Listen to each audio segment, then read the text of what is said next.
Hi, this is Jim from Safety Wars. Before we start the program, I want to make sure everyone understands that we often talk about OSHA and EPA citations, along with some other regulatory actions from other agencies, legal cases, and criminal activity. Everyone is innocent until proven guilty in a court of law. Proposed fines are exactly that, and they are often litigated, reduced, or vacated. We use available public records, news accounts, and press releases. We cannot warranty or guarantee the details of any of the stories we share, since we are not directly involved with these stories, at least not most of the time. Enjoy the show. This show is brought to you by Safety FM. Come and listen to a story about a man named Jim. Safety's his game and the odds were looking grim. Workplace hazards everywhere, from ladders to machines. Look on the mission to make those places clean. Safety, that is. PPE. OSHA rules. Well, next thing you know, old Jim's in high demand, teaching folks safety from the mines to the land. Said we gotta keep them safe, make sure they know the score about hazards and the dangers that they just can't ignore. Training, that is. Inspections. Safety plans. So now they call him up. Safety Wars is here to stay. Fighting the good fight, keeping dangers at bay. Tune in and learn with Jim. He's got the safety know-how. 'Cause Safety Wars is on, and we're starting right now. Yes, we are starting right now. From the border of liberty and prosperity in the highway to the north. This is Safety Wars for Monday, January 27th, 2020. I like the new introductions. Gotta love it. Anyway.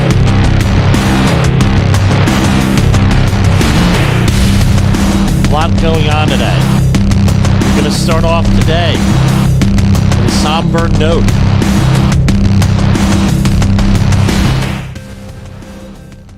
Holocaust Commemoration Day. Today, 80 years. Today is the 80th anniversary of the liberation of Auschwitz. I've never been there. Never had the opportunity. My parents were there a couple of times over the years. As everyone knows, my mother is from Poland, and no, it impacted them greatly, and impacted my mother greatly because of her experiences during World War II in the Soviet concentration camps that we're not really supposed to talk about in this country because we're allies with the Soviets. But it was a whole new level on the Soviet end, and it's still the same today with the war in Ukraine, where they're expatriating Ukrainians. No, this is what it is. They don't have enough people. Russia has a problem. They created a situation with demographic. Basically what I call a demographic bomb in the 1920s. And they ended up needing people from all over, and during World War II, that's what they did. They expatriated people into the former Soviet Union, and millions of people were killed. On the Nazi German end was a different situation. The situation was that they were exterminating whole groups of people. After, most of the rest of the world didn't believe anything was going to happen. Germany tried to deport huge amounts of people, and including the United States. We turned back the ships. A lot of these folks ended up in concentration camps and exterminated. It's a gut-wrenching thing. I took 2 courses on this in college at Stockton State College, one of them was taught by Rabbi Murray Cohn, who was a survivor of Auschwitz, and the other one was taught by another professor. harrowing what one man could do to another. And let's remember, they were fairly technologically and culturally advanced, the German people. And they were taken over by a madman and another group out for power. And, it still was, we're still feeling the effects of that today. One example is and I'm not even going to share his name, but some of the listeners here from New Jersey will remember a couple years back there was a book written, The Nazi Pastor.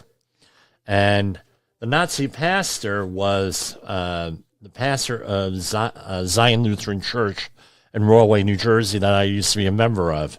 And the impact of his support for the Nazi Party and giving aid and comfort to the Nazi cause in this country. So if we recall in our history books, there was some Nazi spies landed in Long Island, and they were along the lines of, I don't know if they were harbored or if they were taken care of or what have you, but this pastor had aided them in this country. And very interesting story, but even today that congregation has been impacted by that. That was 80 years ago with that. The person eventually was caught and was put into jail. I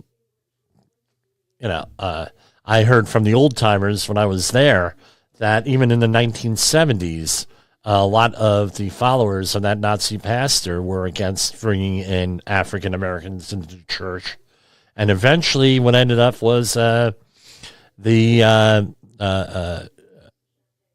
eventually ended up was the demographics took over where people died, and that was it. Moved on. Went to retirement homes down in Whiting and down in Florida. Yeah, in New Jersey, that's where a lot of people go, is Whiting, New Jersey, to all the retirement communities.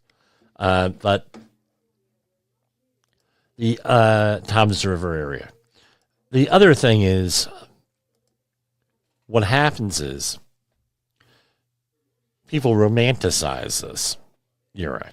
History gets rewritten. I was reading an article last week that up to 50% of people under 40 do not believe that the Holocaust actually occurred. Put that into your head. Let it compute into your head. This didn't occur. And by the way, this is the one thing that I can relate to directly with this, because growing up, I hear, and I still hear it today, I heard it from somebody on the internet about 3 weeks ago, that what happened in the Soviet Union and Communist China today and what happened back in 1948 with the revolution in Communist China, that never happened. Right? So I get it. So how do we counteract that? We counteract it by what we're doing here today. We're communicating. We're talking about it. We're educating about it. Now, as the Holocaust victims are succumbing to old age, the remaining ones, what I want you to do is this. If you have a child, if you have a young person in your family, I want you to go out, and if you can, if you run into one of these folks, like in my community, right? I live in a predominantly Jewish community here up in Rockland County. If you can find one of these folks, kindly ask to see their tattoo. And remember, that was IBM that sold them that technology to put in the tattoo machines. So don't think that there weren't people in this country that did support the Nazi regime and continue to support the Nazi regime. They romanticize it. Sort of like during the Civil War in this country. As the Civil War veterans were dying out, what movie came out? Come on, a little bit of jeopardy here. Birth of a Nation, which was used as propaganda even up until today, is my understanding. Which was about racist propaganda, and you could go and you could Google that. Right, and we're looking at, I believe it was 1912, 1913 silent movie.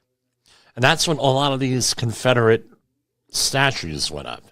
So now it stands to reason, now we're getting into this 80 years after the Holocaust, where we're getting into this thing where people are romanticizing about World War II. Especially when we have a statistic where half of the people in the world don't believe that this happened. So let's not fall into the trap.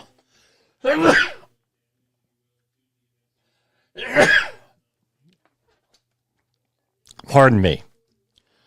It's, so how do we combat this? We talk about it. We educate. Don't forget. Never forget, as the movie title says. We're going to go to a brief commercial break, and we're going to come back.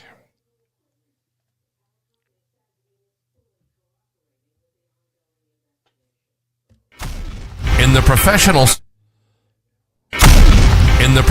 safety community, communication and planning are just a few keys to your program's success. The question many practitioners have is, where do I start?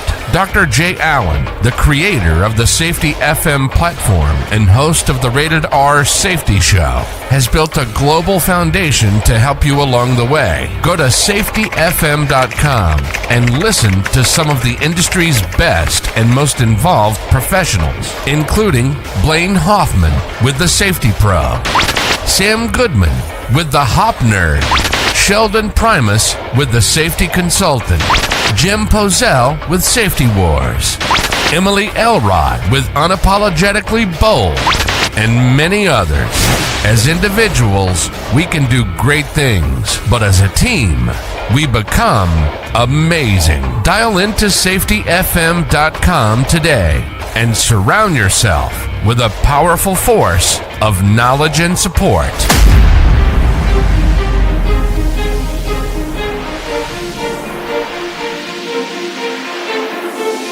OSHA recordables, catastrophic losses, environmental disasters. You want answers? So do I. This is Jim Posel with Safety Wars. That's my daddy! Okay, I'm going to do a share screen here with this. I am... by the way, this is all pre-recorded. Not very far from actual broadcast time. But this is a pre-recorded program.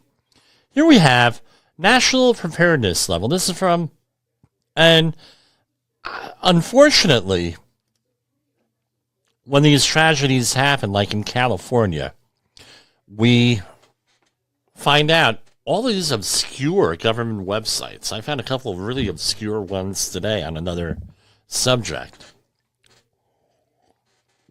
Here we have the National Interagency Fire Center. It's nifc.gov, so this is a government website, which means that we are sharing it.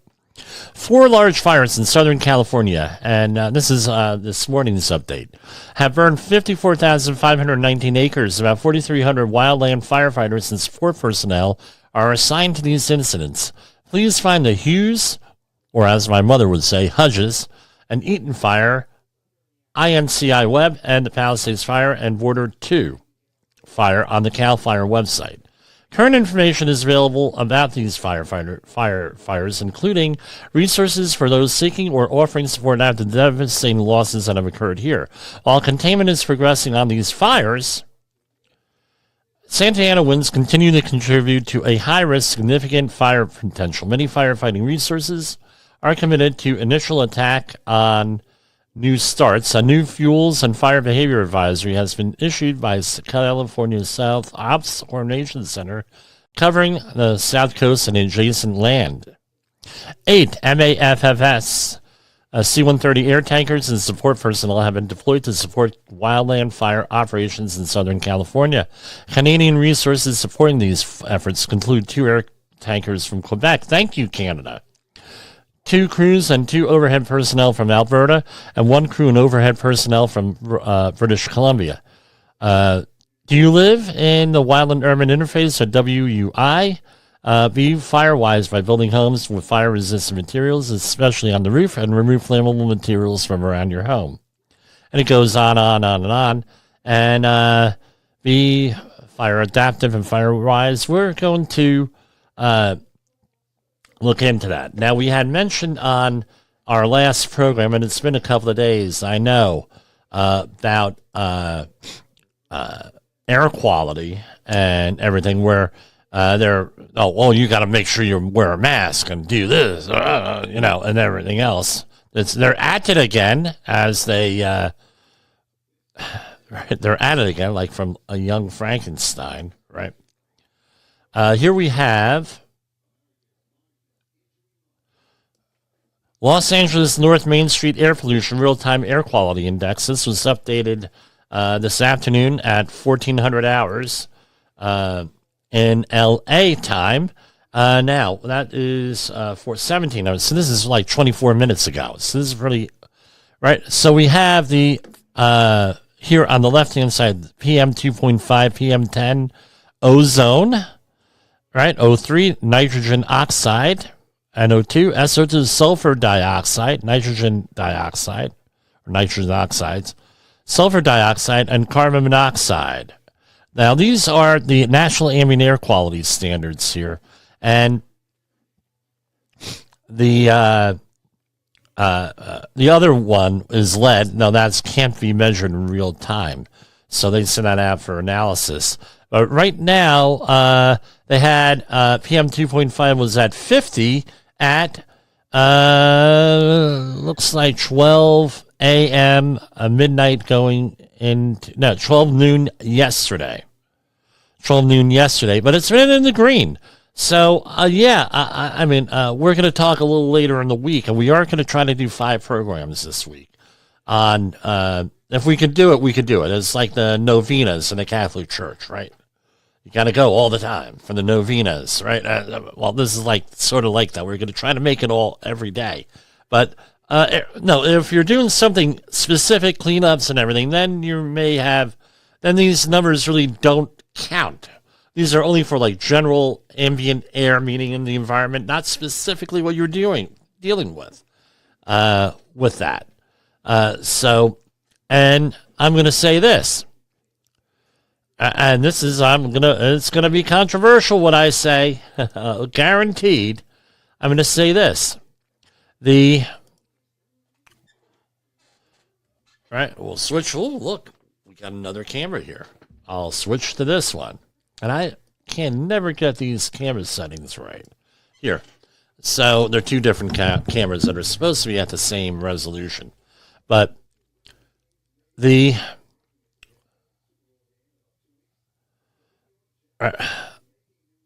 what you are doing personally and right with that is a different exposure. That's a workplace exposure, not the other, not an ambient exposure. So this is along the lines of like when someone wants to do air monitoring for your air sampling, and they say you're working there, or we're going to put the air monitoring devices all the way over there, sort of thing. Right? It doesn't apply. You know it doesn't apply. You know that they're giving you a bunch of no. So why do you do it? Why do you stand for it? So later in the week, we're going to talk about disaster response. Now, Trump on Friday did a tour of North Carolina and in the area from Hurricane Helene, and the other one was in California. He eviscerated, to say the least, California and their management, and specifically the mayor and the governor. I mean, he told them right to her face. This Los Angeles mayor here, what's her name? L.A. mayor. Oh.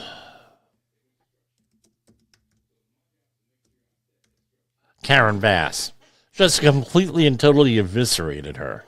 I mean, they had a town hall meeting, and they're like, well, basically the whole gist was 18 months out is what they're talking out with this. And I tried to call into a couple of nationwide radio shows on this. They are not concerned with cleaning up. Any time that they are concerned with these disasters, it's not about the cleanup. That is not the primary concern. We're talking the recovery, yeah, and they're in the disaster and everything else, rescue, yeah, absolutely. What we're talking about is when they actually go and long-term recovery, they're not concerned with the person. They're not concerned with the family. They're not concerned with the property. What are they concerned with? They're concerned with setting up a system. Setting up a system to respond. Now you're going to say, well, Jimmy, you're full of groove now. You don't know what you're talking about. Okay. Gulf oil spill. Right? Now, you have a very easily defined group of people that were impacted by that. Fishermen. Right? People in anything to do with the fishing industry. Rather than getting out, no, this is why you shouldn't cheat on your taxes, by the way. Rather than going out and getting everyone's tax return that filed them for the last 3 years, determining how much money they're making, determining about how much money they're going to lose, and then maybe doubling it, right? Because you have damages to equipment and everything else that you have to manage. Right, and then writing them out a check, real simple, right? Because you have to put down what you do for a living on that. And then maybe setting up an office for a couple of months. Hey, bring us, if there's discrepancies, what the settlement, figuring that out. It's not what they did.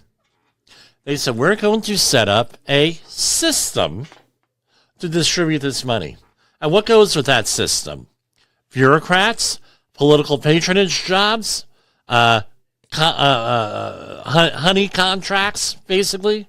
Contracts that are really lucrative, and everything else goes in there. So they're not worried about helping people all the time. They're worried about a system to help people. Because a system has very little accountability, doesn't it? Very little. And that's bearing us out now with California. Case in point. I mentioned this about 3 weeks ago, and this is not a government website. This is a .org, not a .gov. So I can't really share. I'm really not supposed to. Okay, this is what we have. We have the mayor, right, Bass.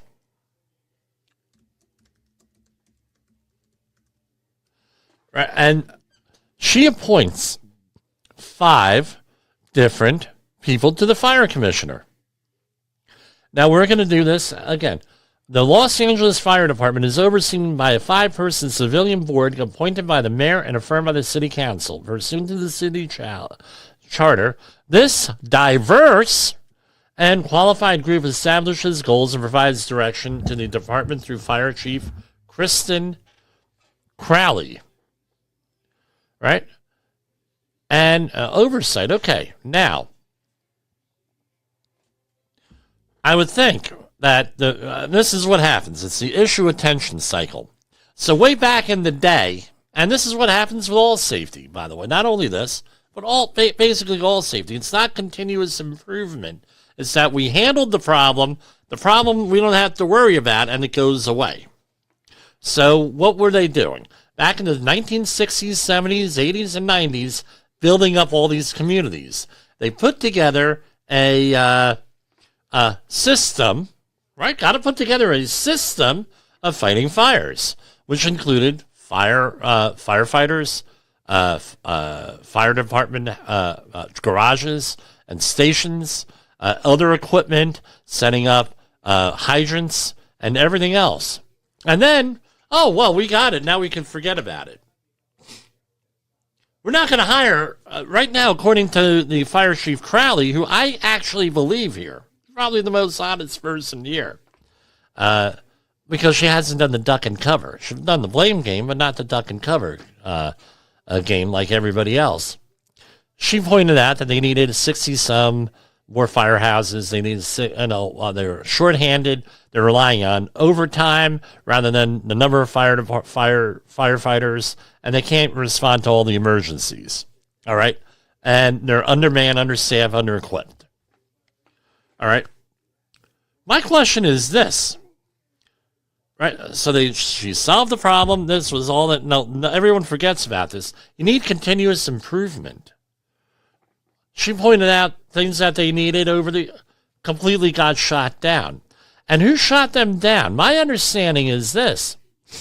The people in charge of the budget, those procurement people, those budgeting people. So, this is what we have here. And I'm not going to call these people out by name this time, but you could go to lafd.org and you can go and look them up yourself. All right?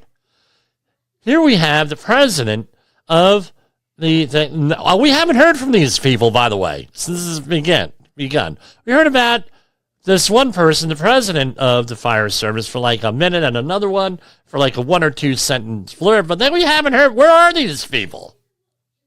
I want to know. I raised this question online. Nobody knows where they are, right? We have someone here. She's the president, an undergraduate degree from Texas College in English. She has a master's in education from Pepperdine, 1972. An MBA, with nonprofit management, right?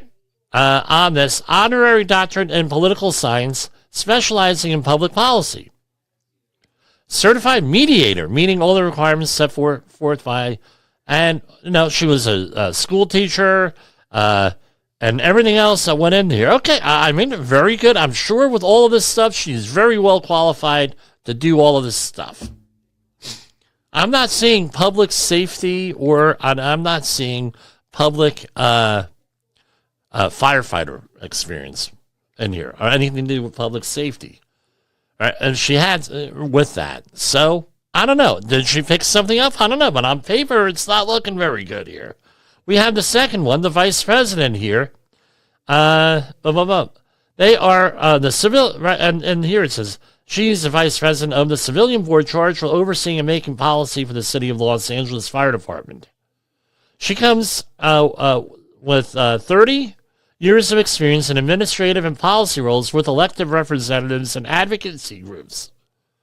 She must, right, in this position, she currently serves in another job, right, of a board member, with a board member on the LAUSC school board. And that position, she drives providing full access to excellent education for every student in every neighborhood. She is a community engagement coordinator.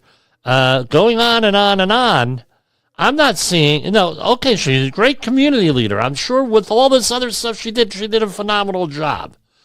I'm not seeing firefighter. I'm not seeing public safety professional. I'm not even seeing a government administration person here with this. Okay, let's go to the next one. Next commissioner. She served on the Fire and Police Pension Board Commissioner since 2014. Okay, this I can see a little bit. You need to have somebody like this on as a commissioner, because this is what you're, part of what you're doing is you're doing stuff with this, you're doing stuff with pensions. You got to manage them. Very good. Great. I can see that. But again, no firefighter experience, no public safety experience, nothing, nada. But she is a real estate professional. Okay. Pay attention to this, right? When this gets redeveloped. Here we have another guy. All right. He is a medical doctor, and he's from has a very prestigious position as a medical doctor and involved with hospitals and public health on that side. He was involved with the Healthcare Workforce Policy Commission. Okay, maybe you need somebody like that with some knowledge on that, with some healthcare. With this, he does volunteer work. Great. Maybe you need to have a little bit of knowledge. So maybe, okay, I'll give these past few people a little bit of a pass, because you need some people who know what the hell's going on. And as we know, firefighters with health issues and everything, so you got to have somebody with a medical background. Okay, that makes good sense to me with that. All right, let's not, right. But again, no firefighter. I believe he was in, was he in,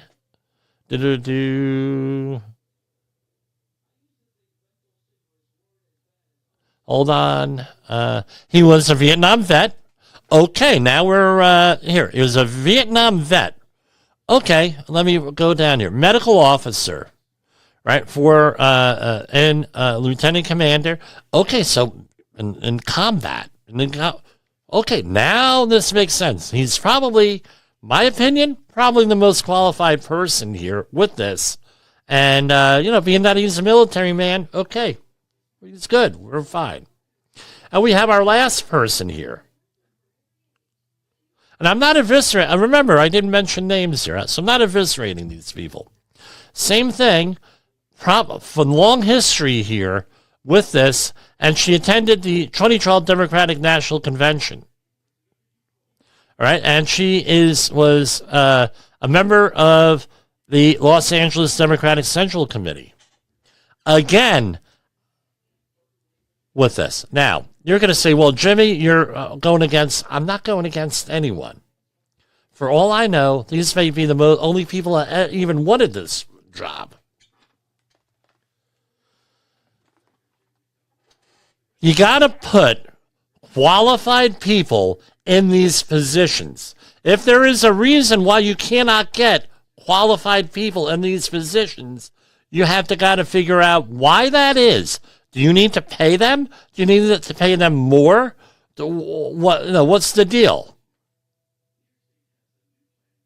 Is there a barrier to getting actual firefighters? So when the fire chief says, I need X, Y, and Z to be here with this, I need more people, more equipment, more infrastructure, a water supply, everything that she labeled this, Chief Crowley. Are they going to say, well, I don't even know what that means. I get this all the time as a safety guy. Come on. Why do you need those yellow suits? Or I have to get the yellow suit story again? Why do we need this? Why do we need that? Well, I'm not spending that kind of money. I had a conversation today. I'm not spending that kind of money for that. Are you kidding me? Especially since I never had a problem. And since we had a change in administration, and I heard from the guy down the street and his brother's cousins, next door roommates said that there's not going to be OSHA anymore because Trump is in. I mean, come on. This is not rocket science. I've done rocket science, rocket cleaning. I know what it is. This ain't that.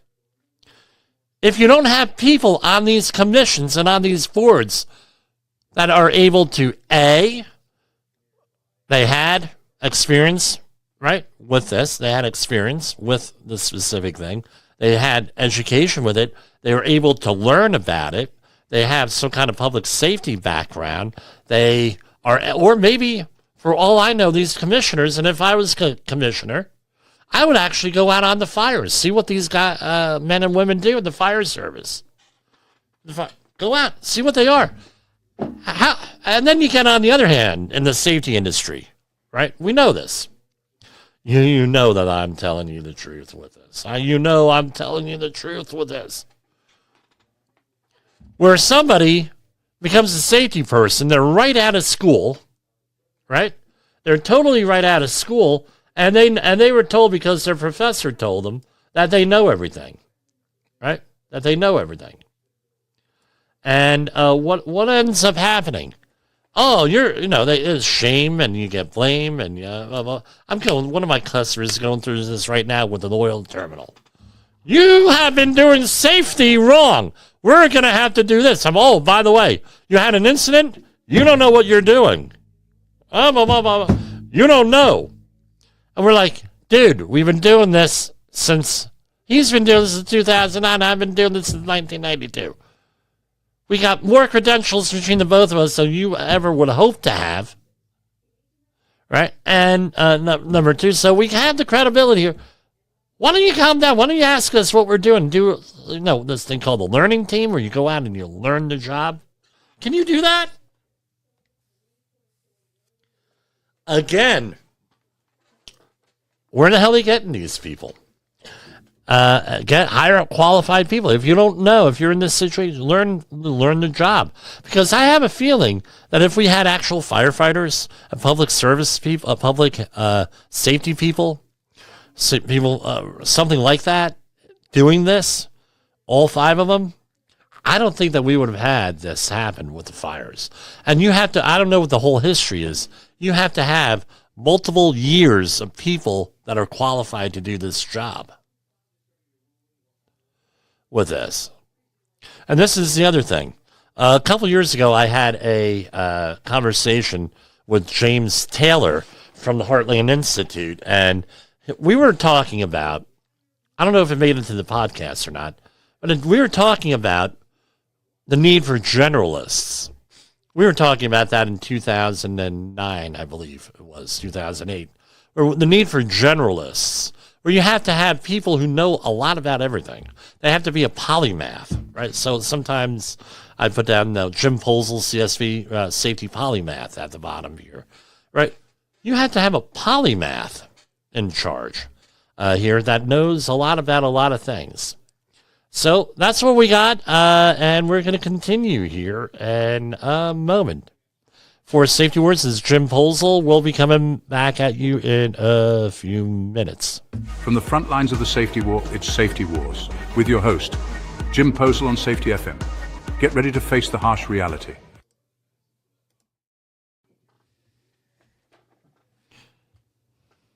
OSHA recordables, catastrophic losses, environmental disasters. You want answers? So do I. This is Jim Posel with Safety Wars. That's my daddy. Okay, and we are back. Here. So, there's going to be an ongoing cleanup operation here, obviously in California.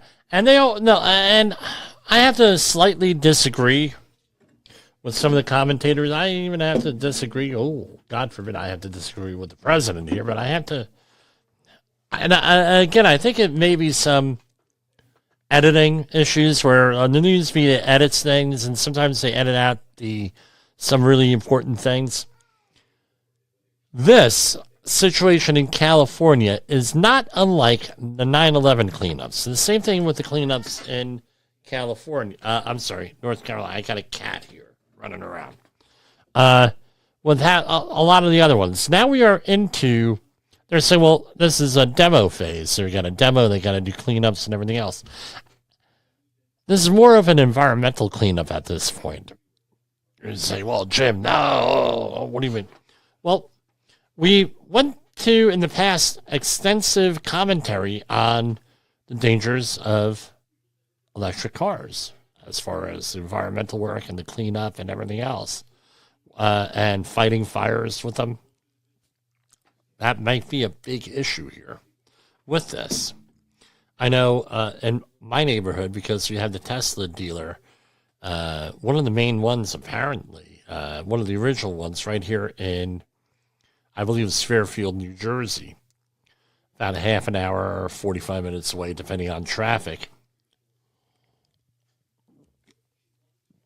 Right, we have a situation in our town with a lot of these fire. What happens when one of these vehicles catches on fire, and that's everywhere, because now you're dealing with a battery fire. Battery fires tend to be a lot different than a regular fire with the automobile, and that right? So now we're dealing with whatever the contents are, the batteries, lithium batteries, these compounded, the lithium-ion batteries is compounded to firefighting. Now we have a cleanup, and we have everything else that goes into a house, all the different chemicals and stuff out there. So what we have here, what we're able to do, and we're going to go over this in the very near future, is the disaster site worker outreach training. We do this. Safety Wars, we do this. Right? I'm one of the few people that are certified in doing all 4 standard outreach training courses is one of them. So we have the 7.5-hour disaster site worker one, where and these are the topics, right? Characteristics of a disaster and hazard awareness, tool and equipment safety, risk assessment, incident command system. Very important here. ICS, hierarchy of controls, PPE, right? And then we have going on for the 2-day class, a 15-hour class, characteristics of a disaster and hazard awareness, tool and equipment safety, risk assessment, incident command, hierarchy of controls, and PPE. All dealing with, and a lot of this, I don't know what the whole history is, but I know after 9/11, this became very, very important to a lot of communities, especially right in the recovery communities, because they were treating 9/11 as a regular disaster site. I'm sorry, as a regular demo site. And again, demo sites are very dangerous also. Right, but here we have a situation where you have the environmental aspect with this, the industrial hygiene aspect for it, which we've always had, but we like to concentrate on that. We like to mention that on this show. Pardon me. Here. With that. So that's something to point out. And you may also say, well, what's the big deal? Well, we know with the last major disaster that we've had, which was the Gulf oil spill in 2010, the long-term studies have come out that the people with the least access to health care were on that cleanup, which is going to be what is going to be here in California. Now, they're not going to get union workers as doing these cleanups. They're going to be getting these, right, unless they're doing it themselves, they're going to have everybody else do these cleanups, may not have access to health care. It's California, yeah, but still, they still might not have access to that.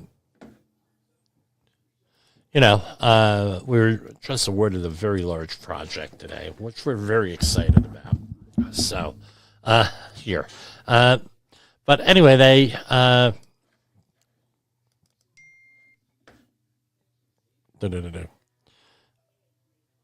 Hold on. All right. Yeah, so, what's my point? They're long-term on all of it. I'm getting emails and everything. We just awarded a project. Anyway, we're long-term, the health impacts of the Gulf oil spill are becoming very apparent. OSHA last year admitted to 50,000 people a year dying, basically from occupational illnesses that they really can't track, that they don't track. So I always bring that out. We hear the 5,000 people a year dying in the workplace, give or take. It's actually closer to 55,000. Those are not Jimmy's numbers. Those are OSHA's numbers. Now, whoever the new head of OSHA is going to be, if I were them, and I would be going out and trying to reestablish credibility. If I was in charge of the public health service, if I was in charge of anyone doing with safety or public health, including the safety industry, that's what I would be doing. Restore credibility. We're not talking financial, but with everything else, responsible governance. That's what's needed here. Going on here, press releases. Now, since we have, we're in limbo here, everyone's still getting appointed. Hopefully they're going to start doing press releases again. One, it makes my job easier. But we'll find things to do. It's safety wars, right? We're always about improving things. But there have only been a couple, really nothing on that front here.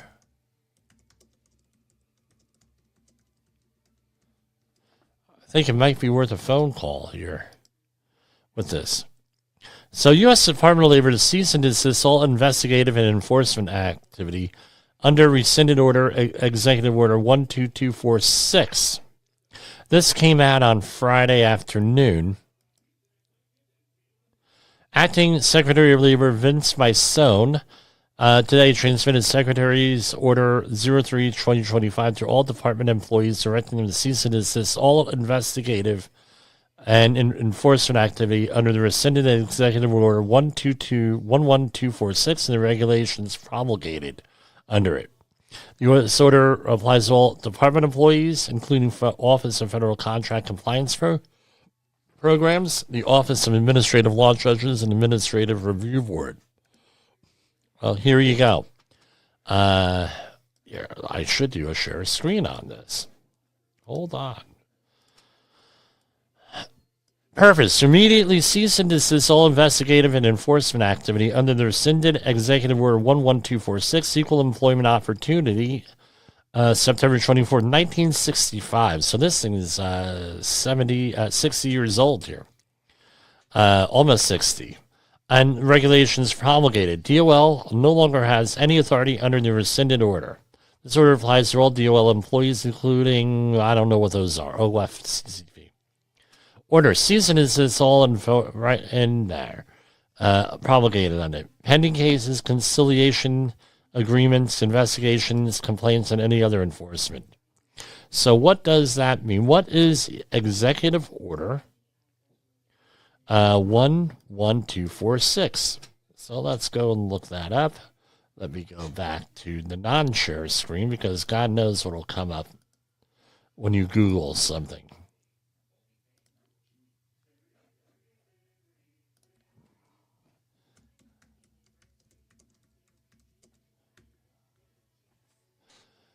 One 11246 is the Equal Employment Opportunity Executive, right? Non-discrimination in government employment. Non-discrimination in employment by government contractors and subcontractors. Except in contracts exempted in accordance with blah, blah, blah, all government contracting agencies shall include every government contract herein entered into the following provisions. The contractor will not discriminate against any employer or applicant for the employment because of race, color, religion, sex, sexual orientation, gender identity, or national origin. The contractor will take affirmative action to ensure that applicants are employed and that employees are treated during employment without regard to their race, color, religion, sex, sexual orientation, gender identity, or national origin. Such action shall include, but not be limited to, employment upgrade, basically all aspects of employment. The contractor will in all solicitations or advances for employees placed by or on behalf of the contractor state that the qualified applicants will receive consideration for employment. Going on, and it's a very... No, things have been... No, I assume that, and shame on me, that this stuff was passed by law, right? But not an executive order. So why would you put something that's so important to us culturally as an executive order and not as a law? Let's face it. The Democrats have had control of Congress from the years 1994 and 40 years before that, 1954, except for one brief point, 86 to 88, where Republicans owned the Senate. Why? Were they expecting to be in control all the time? They had many opportunities. So who was there? You had Johnson, you had Carter, you had Clinton. Right, Clinton for 2 years. He had all the houses, the House, Senate, right, House and Senate. You had Obama, and you had Biden. You mean to tell me nobody thought maybe we should enshrine this? I don't know. So here we have ending illegal discrimination, restoring merit-based opportunity, executive order from last week. Right? With that, we went through that a little bit, but November 13th last year, the Biden administration had issued a guide in conjunction with the Department of Labor and Department of Commerce to say exactly this, merit-based opportunities. So my question is this. Again, since Jimmy Posel seems to be the only one reading these executive orders, why wasn't there arguments then, and why was it okay then but not okay now? And right, even though that wasn't an official policy, that's sort of like, gives us now the argument that, look, the Biden administration was promoting this now and started the conversation, and now, guess what? Now we're doing it this way. The other thing is this, the problem with it, and this is, I'm not the first one to say this on this. These, in 65, different world, significantly different world here in the United States. Here. Some would argue, no, it's not significant, but I think it was significantly different. Nobody pointed out what would be successful. When would these programs need to be rolled back? That debate was never happened. Let that sink in. It all comes down to this. All right? Here, let's do. All comes down to this. You folks, does this look familiar? This is not the first time that we discuss this here on this show. This is the issue attention cycle. One, we had the pre-problem stage, meaning undesirable condition. Then we have alarm discovery and euphoric enthusiasm. Then we have the realization of the cost of significant progress. That's where we were for a long time here, and it frustrated a lot of people and our upheaval, societal upheaval in the last 10 years here. A gradual decline in public interest. We were there for many years. Post-problem stage, and then it starts all over again. We're victims to this. We're victims to this issue attention cycle. And it's incumbent that if you see a problem, you continue to hammer home. Same thing happened, you could say, with the fires in LA that we were just discussing for 40 minutes. Same deal. We get caught up in this, and we can't do this. I don't understand the whole context, and I don't know how this is going to pan out with these executive orders here. But again, as I've said repeatedly, do you need a regulation to work safely? Not really. You don't need a regulation to work safely. Do you need these executive orders in your own personal life to do the right thing? It's never, as Martin Luther King said, it's never too late to do the right thing. It's always the right time to do the right thing with this. And we have to get along. So that's what's going on. And this is Safety Wars for Monday, January 27th. And we are going to conclude with our patriotic outro. And we'll throw on some music on there at the end, too. How do you like the music? You like the ballad of Jim Posel? I like it. So, for Safety Wars, this is Jim Posel. I'm looking forward to seeing you tomorrow.